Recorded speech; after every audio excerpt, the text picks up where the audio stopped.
ওই শিশু এক সিংহাসনে বসে আছে আর তোমরা 10 ভাই তার গোলামি করছো। আমাদের আব্বাজান সবসময় ইউসুফকে তার হয়ে নিয়েই ভাবে। কৃষি কাজ করছো।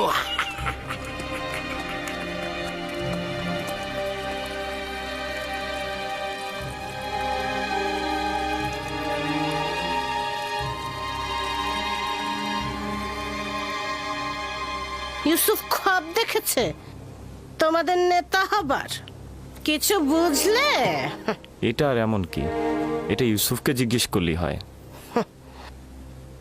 যদি খব দেখে থাকে তাহলে তোমাদের বলবে। বলবে, হ্যাঁ হ্যাঁ বলবে, ইউসুফ বলবে।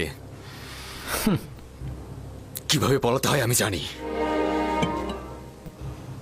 এসো তোমরা, এসো।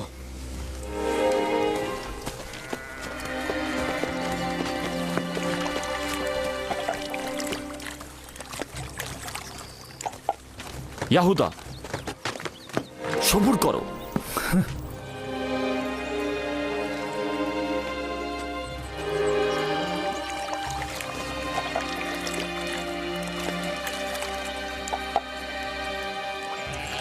ইউসুফ।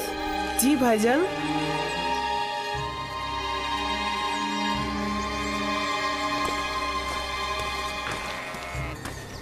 ইউসুফ আমার ভাই, তুমি কি জানো আমরা সবাই তোমাকে কত ভালোবাসি?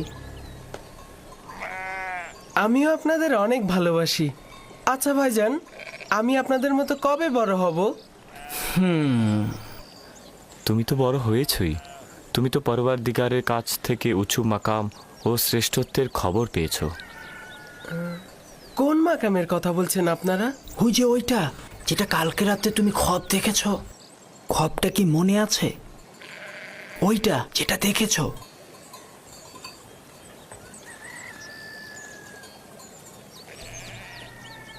আমরা যখন জানতে পারলাম যে তুমি খোয়াব দেখেছো, যে তুমি উচ্চ মাকামে পৌঁছবে, আমরা কিন্তু খুশি হয়েছি। আব্বাজান কি আপনাদের স্বপ্নের কথা বলেছে? আমি আব্বাজানকে ছাড়া কাউকে বলিনি। না, আব্বাজান বলেনি, আমি নিজেই শুনেছিলাম। অর্ধরাতে উঠানে এসেছিলাম, তখনই শুনেছি আব্বাজান তোমাকে বলছে যে তুমি কাউকে বলো না যে তুমি ভবিষ্যতে উঁচু মাকামে পৌঁছাবে। তোমার খবরটা আমাদের শোনাবে? আসলে আব্বাজান তো কাউকে বলতে নিষেধ করেছে, আর সেটা তো আপনারা শুনেছেনই। তাতে কি হয়েছে?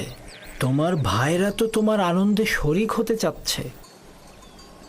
আমি জানি আপনারা আমাকে অনেক ভালোবাসেন, খোয়াবের কথা বললেও কোনো সমস্যা নেই। কিন্তু আব্বাজানের ফরমান আমি অমান্য করতে পারবো না, আমি দুঃখিত। আমি আব্বাজানকে অবশ্যই বলবো তোমরা ইউসুফকে মারার চেষ্টা করেছো। থামো আমার বোন দিনহে, ইউসুফকে মারার আমাদের কোনো ইচ্ছে নেই। আমরা তো আসলে ইউসুফকে অনেক বেশি ভালোবাসি।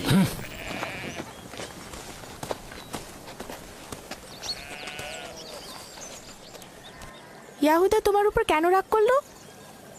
তুমি কি বলেছো তাকে?